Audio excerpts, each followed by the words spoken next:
welcome to Mrs Patnell's Phonics lesson 4 of this week. We are going to look at our flashcards as usual. We're going to sing the alphabet song and talk about the names and the sounds of those letters. We are going to do a bit of buried treasure with some real words and some rubbish words, and we're also going to have a go at sentence substitution, which we've not done before, and it's where we read a sentence and then we consider other words that we've got offered at the bottom that we could change, we could substitute, swap for another word so that the sentence still makes sense. So it helps us with our reading, it helps us to make sentences that make sense, not just any old nonsense. So they've got to make sense and we've got to really read them to know they make sense and understand what they're saying. Okay, so let's work on our flashcards first of all. Let's pop those up here. Right, we did some phase 2s yesterday, so I'm not going to repeat those ones again. So I'm going to put those to one side, and let's start with our phase 3s. Yeah. Ook. Sh. J.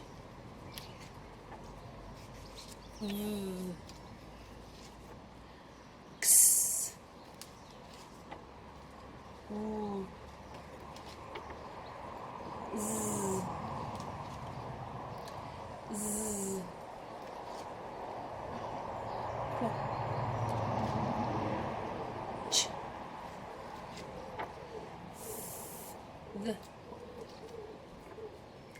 Ng. A. E. I. O. R. Or.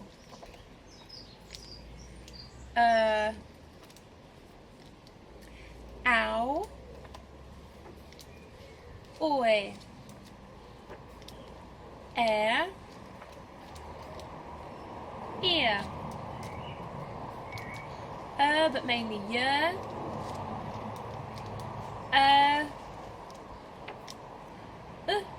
Or ooh. Let's do a couple of phase 2 ones. Remember, that's the cursive. So if you think that doesn't look like a f, that's because it's our cursive one. K.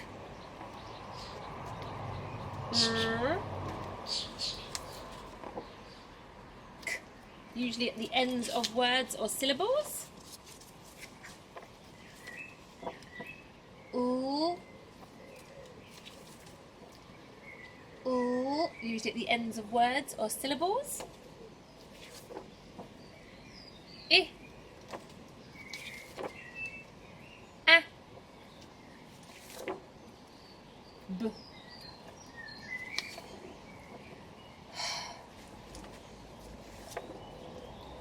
O.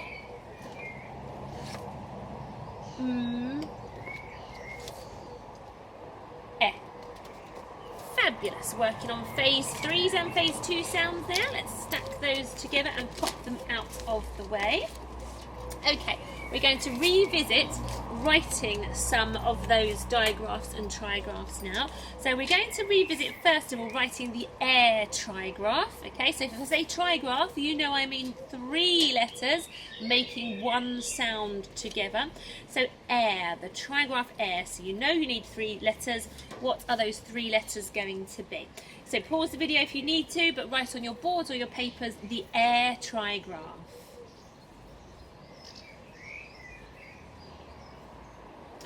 Okay, so I wrote the air trigraph on my board, excuse me, and it is A, I, R. Or if we're using their letter names, A, I, R. And that's the air trigraph. If you got it right, you know what to do. Pat yourself on the back. If you didn't, then correct it so you know for next time. Now can you have a go at doing the unk digraph? Okay, like you must guess at the end of the word pink or rink, the unk digraph. 2 letters making one sound. It's my special yellow flashcard, remember? So have a go on your boards. Remember, I'm going to write it quite big, but you have a go at doing it quite small.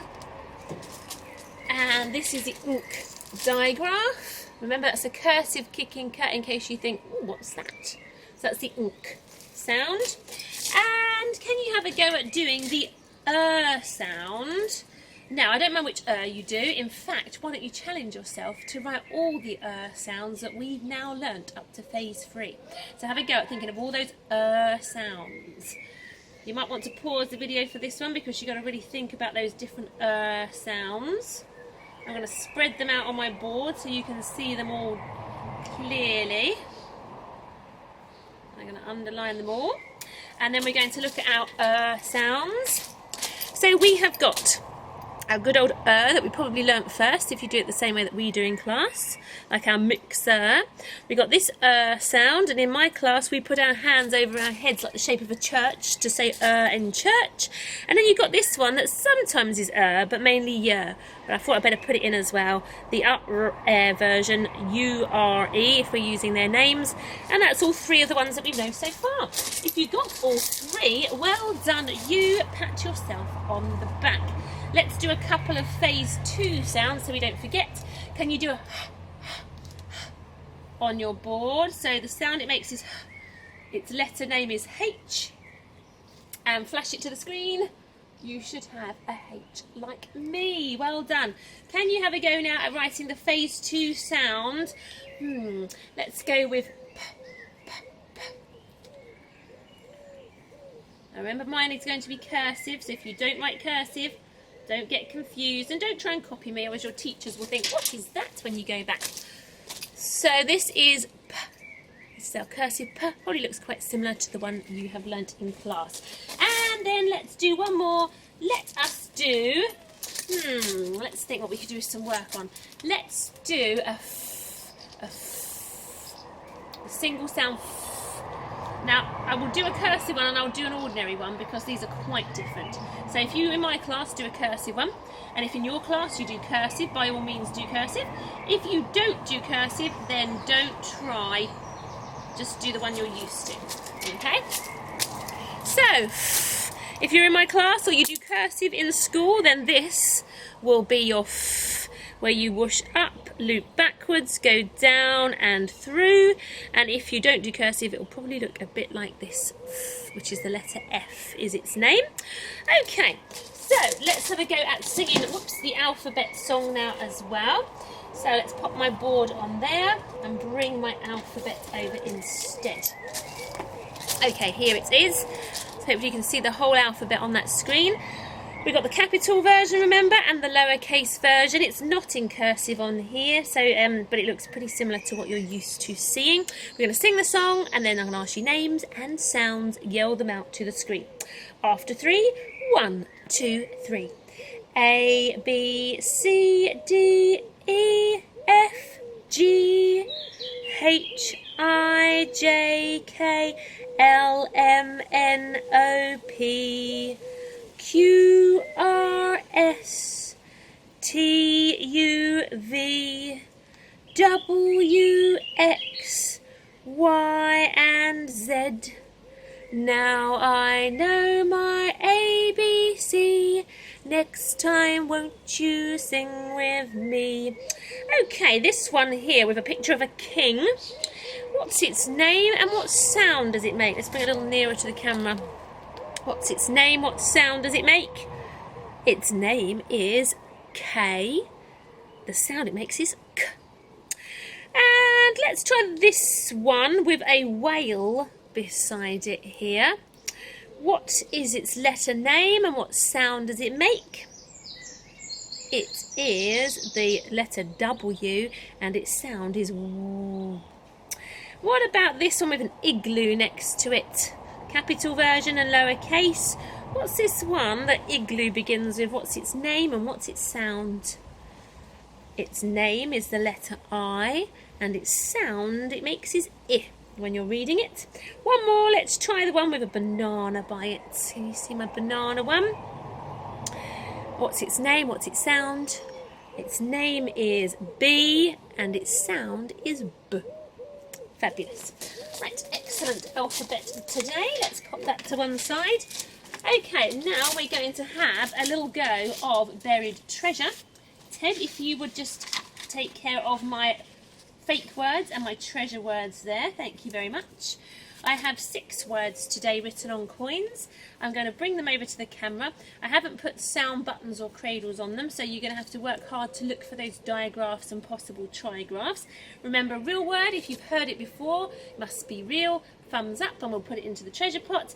And if you think it's rubbish, thumbs down. Okay, but the most important part is that you're reading the words, not so much whether you know if they're real or rubbish. Okay, let's try our first one. I'm going to bring it up to the camera here. Here is our first word on a coin. Spot the digraph, so they're not all single sounds in this word. Blend it in your head and say it out loud if you're at that point now. If not, you can blend it out loud and think, what does that word sound like when I blend it together?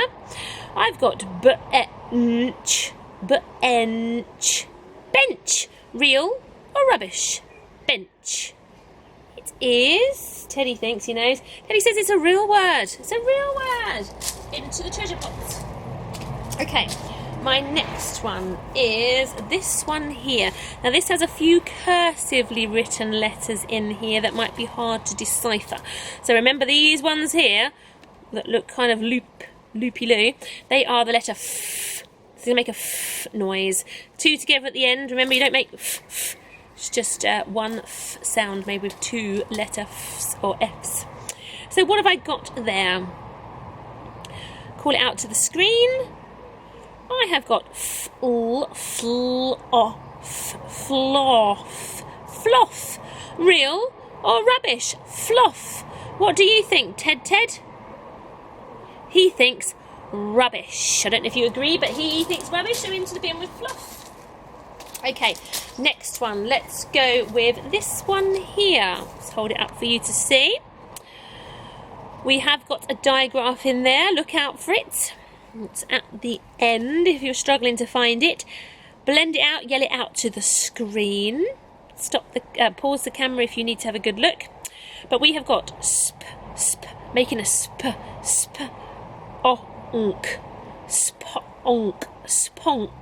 spunk.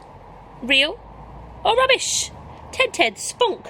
Real word or rubbish word? Oh, he says rubbish every time. Spunk is a rubbish word. Into the bin with spunk. Okay, we have this one here. We're halfway through now. Here's our next word on a coin. There are 2 digraphs in this word. Can you spot which ones they are? Yell it out to the screen. What is our word? We've got chunk. Chunk. Real or rubbish? Ted, what do you think? Real or rubbish? He says chunk is real because he had a big chunk of chocolate yesterday. So it's into the treasure pot with chunk. And then he has this one here. Ted, we've only got 2 more to go. Okay. There is a digraph on here as well. Keep your eyes open for it. Yell it out to the screen. What is my word? We've got ponk, ponk. Real or rubbish? Ponk. Ted, what do you think?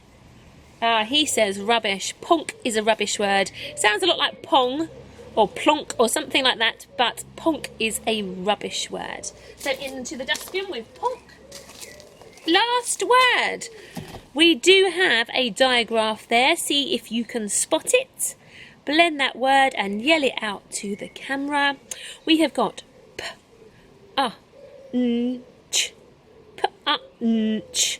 punch, punch is our 4 sounding word there. Punch. Real or rubbish? Ted? He says punch is a real word. Into the treasure pot with punch. So we had 3 words as real and 3 words as rubbish. That's very equal today, Ted.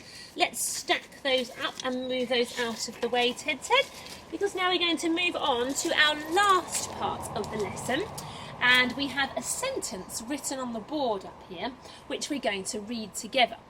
But then you'll notice what's different is underneath I've stuck 5 other words here, because we're going to play sentence substitution, which means we're going to read this sentence and then decide if there's a word that we can take one of these and place it over the top of to make the sentence different but still make sense. It must make sense is the very important thing.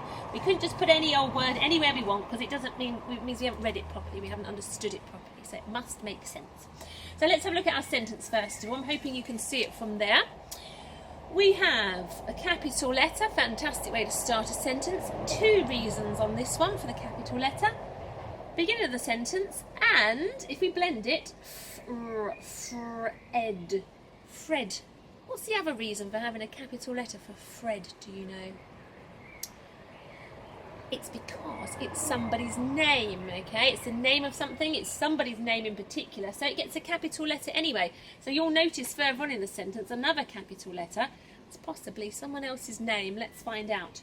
Fred and capital B, Brett.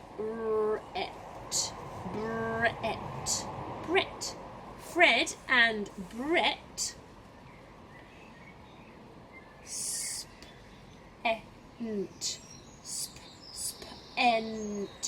spent. Fred and Brett spent a week in. Ooh, another capital letter. I wonder why. Let's blend the word. Spain.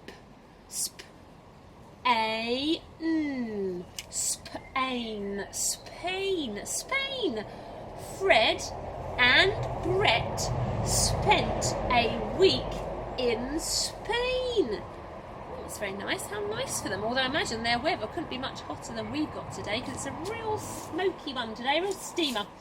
Okay, so Fred and Brett spent a week in Spain.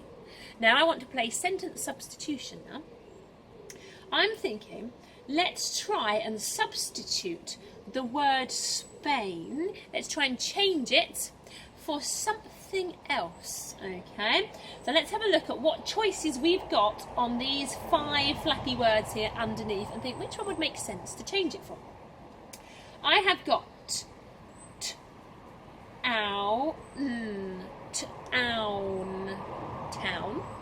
I have got, and by all means blend it out and yell it out before I even say it,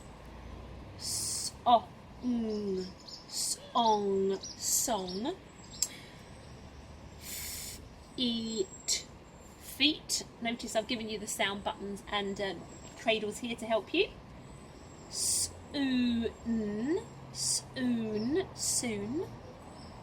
This one you might think, oh, that looks odd, but you know all the sounds.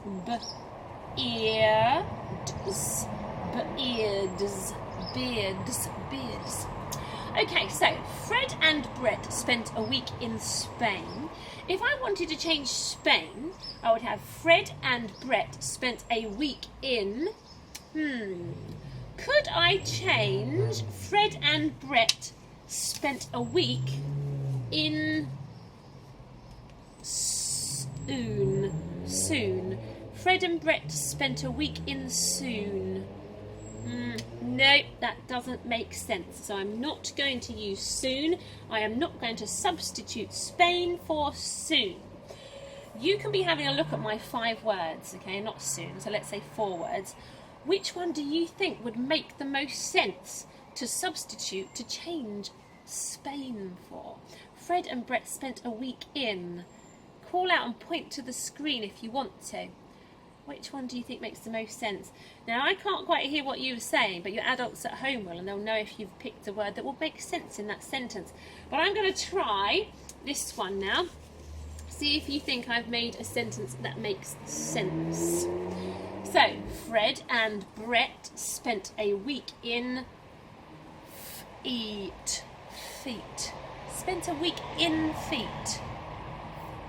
No, that doesn't make sense. It can't be feet. I can't imagine that's what you were calling out to the screen. Why don't we try, let's try this one. This one, town.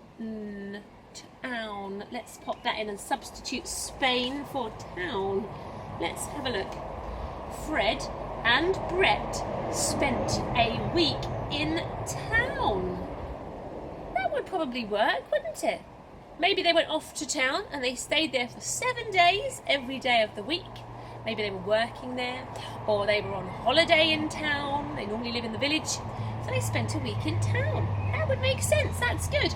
Are there any others, do you think, that might make sense? Fred and Brett spent a week in... There's another one that might just make sense. What about this one? It's a little strange, but it could make sense. Fred and Brett spent a week in beards. Beards. Maybe they grew a beard and they kept it on for a whole week, for 7 days. So they spent a week in beards. Yeah, it could just about make sense. We could substitute Spain for beards. I think that would almost work. Right, I'm going to spin this over, and I've got one other sentence that I've got hidden away here. Let's put this one up instead, and let's try sentence substitution one more time with these. Now, I am going to put up my words here. And I've only got 3 this time, but that's because I want to substitute 2 words in total on this sentence and still have it make sense. Okay?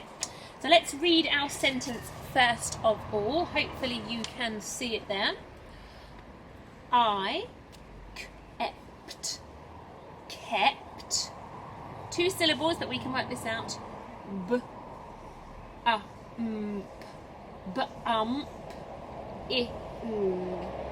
Bumping. I kept bumping, common exception word, into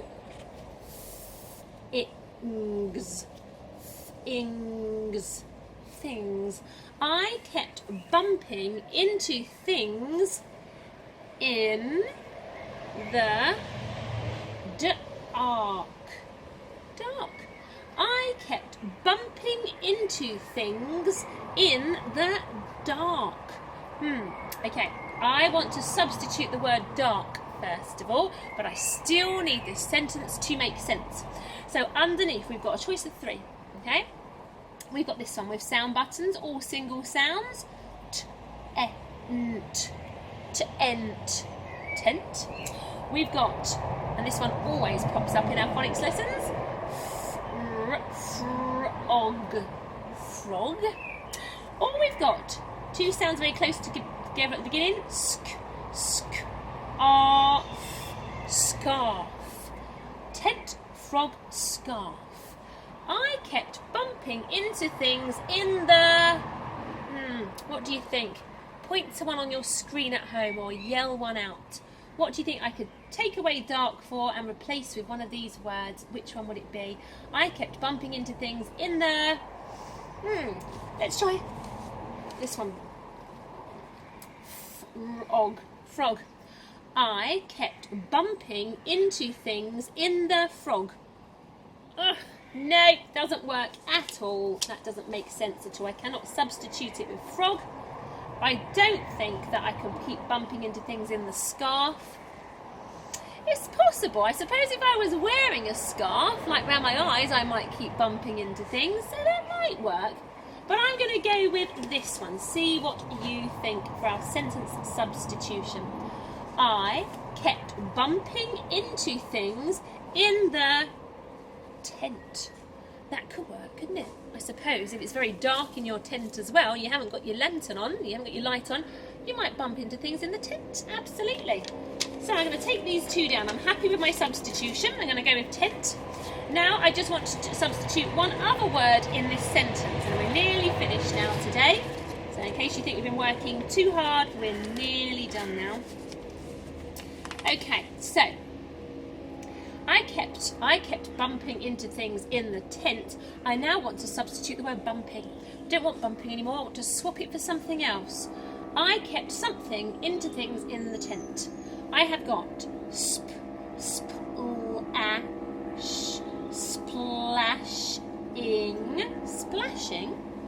I have got this one. Pause the video if you want to read it by yourself. I've got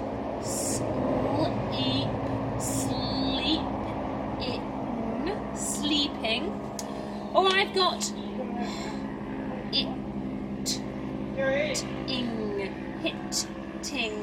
hitting.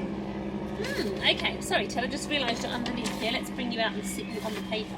So, splashing, sleeping, hitting. I kept something into things in the tent. Let's try this one. Will this one work? I kept splashing into things in the tent. Splashing into things in the tent? That wouldn't make sense. No, if I was in a paddling pool, maybe, but not in a tent. What about sleeping? I kept sleeping into things in the tent. Now, you might sleep in a tent, but you wouldn't sleep into things, would you, really? So that just doesn't make enough sense. So let's try this one. It's not quite covering bumping underneath, but you know which one we're reading. I kept hitting. I kept hitting into things in the tent. I think that probably makes the best sense. It's a bit like if it's still dark, instead of bumping into things, you're hitting into things. Maybe you're walking around and you hit into the other person you're in the tent with, or you hit into the bed on the floor. So I think that hitting is our best one there for making sense. Okay? So that is sentence substitution. By all means, at the end of this video, you can have a go at home where you can get your adults to write you out a sentence, have a few other choices of words underneath where only one or maybe two will make sense if you swapped them round, and then have a go at substituting and reading those sentences over and over again to make sure the word you've picked is the right substitution. It makes sense. Okay, so have a good practice of that at home. Now, for writing a stretch task for your sentence writing after this, I want you to think of a sentence about your best friend. Okay, now you may not have seen each other for a while. You may have seen each other on FaceTime, or you might have spoke on the telephone, but it's been a while, so you might have to think hard. Why are you best friends with this person? What makes you really like this person most of all? And then I want you to write a sentence about your best friend. Maybe you've got lots of best friends, so maybe your sentence could be, I am best friends with this person, this person, this person, because they are, and then you could tell me reasons why you're friends with all of them. Okay? Or you could just pick one special person and write a sentence about them. You could either tell me why you're friends with them, or just tell me a sentence about them, like, I like Sophie, she is happy. Okay, so a sentence about your best friend. So put your thinking caps on. Remember, some of these words might contain sounds we haven't learnt yet because this is a sentence all of your own. Don't worry, just think about how you're going to make those sounds. Do your best to think of the phonics knowledge you know and how you would spell those words. Use your phoneme flicky fingers to think how many sounds you need in each word. This will stop you from going wrong and losing and missing out letters. Also think how many words are going to be in your sentence and then count them afterwards to check you've got every word that you said out loud before you started writing it. Don't forget to punctuate them with capital letters and punctuation at the end, which will probably be a full stop. It's probably going to be a statement about your friend, and use those excellent finger spaces. And I would say I'll see you next week, but next week is half term, so I won't be posting any videos on for phonics, and it's possible, well, we are supposed to be going back to school after that, certainly in reception in my class, so I don't think I'll be able to post videos at that point because I have to go in and look after the school children, despite the fact that it's probably not the best decision. But that's what Mrs Patnell has got to do, so it may well be our last phonics video, but keep looking online just in case I do keep posting, but most likely this would probably be our last phonics video. So I will maybe see you again, but by all means keep watching the videos, go through them again if you're staying at home, and that will help you to remember your flashcard sounds and not forget how to do your spelling and your reading.